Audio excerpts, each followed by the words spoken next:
Ini melibatkan hak Sabah 40%. Sebab itu saya ingin nyatakan di dalam parlimen hari ini, di mana melalui pembatalan Warta 1971 ini terbukti kerajaan persekutuan telah mencuri hak negeri Sabah di dalam parlimen, di dalam Dewan Rakyat ini.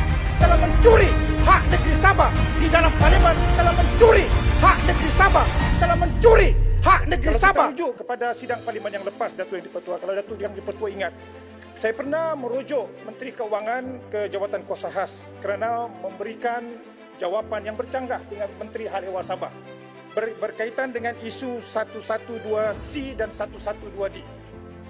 Semalam kita menerima, Datuk Yang di-Pertua menerima satu statut baru yang mana berkait rapat juga dengan soalan yang saya pernah keluarkan sebelum ini, iaitu warta rahsia yang telah diberikan oleh jawapan yang berhormat Menteri Keuangan kepada saya sewaktu saya merujuk beliau, dan saya diberikan dengan warta rahsia berkenaan dengan pemberian geran khas Sabah. Dan semalam kita menerima statut baru. Dan nampak, Datuk Yang di-Pertua, kalau saya tengok kepada aturan dia, nampak teratur pada 14 hari bulan April 2022, Perdana Menteri telah berbincang dengan Ketua Menteri Sabah dan bersetuju dengan statut baru ini. Dan pada 17 hari bulan 4, Warta 112 dikeluarkan, dipersetujui. Dan semalam, bertarikh 1997, Warta 200 Parlimen, statut baru telah diluluskan dengan membatalkan Warta 1970. Jadi persoalan saya, Datuk Yang di-Pertua, apabila saya melihat statut baru ini, yang menarik perhatian saya adalah tarikh di mana, kalau saya boleh bacakan dengan izin, diperintahkan oleh Dewan Rakyat untuk dibentangkan di atas meja mesyuarat 29 hari bulan September 1971. Dan saya buat kajian, Datuk Yang di-Pertua. Pada tahun 1970-71, ada 3 sesi sidang parlimen dilakukan pada tahun tersebut. Sidang pertama pada 20 Februari tahun 71 sehingga 19 Mac tahun 1971. Sidang kedua pada 5 Julai 1971 sehingga 30 Julai 1971. Dan kemudian sidang ketiga pada 8 Desember 1971 sehingga 17 Desember 1971. Persoalan yang saya ingin bangkitkan, Datuk Yang di-Pertua, bagaimana mungkin warta yang diberikan kepada saya ini, statut pada tahun 1971 ini, dibentangkan di mesyuarat Dewan ini pada 29 September 1971, pada ketika tidak ada manusia berada di dalam Dewan Parlimen ini. Jadi ini persoalan dia.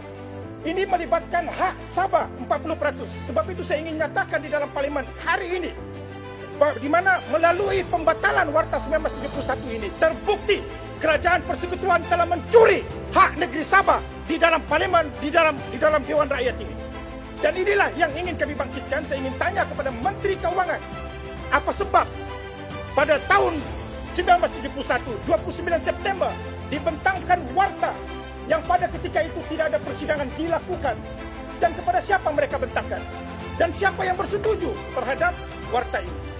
Dan ini yang kita ingat, sebab ini berkait rapat dengan hak kita. Dan oleh kerana soalan yang saya buat itu, Datuk Yang di-Pertua, perihal sidang lepas, warta yang dirahsiakan, menjadi persoalan kepada saya. Bagaimana mungkin warta ini yang saya cari sebelum ini, researcher kita cari sebelum ini tidak jumpa, dan suddenly hari ini kita jumpa di library parlimen ini.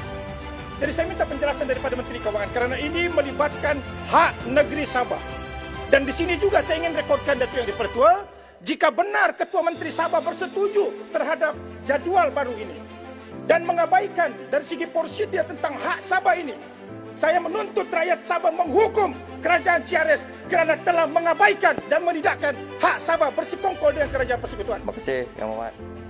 Saya menuntut rakyat Sabah menghukum kerajaan CRS kerana telah mengabaikan dan menidakkan hak Sabah bersekongkol dengan kerajaan persekutuan. Terima kasih, Yang Berhormat.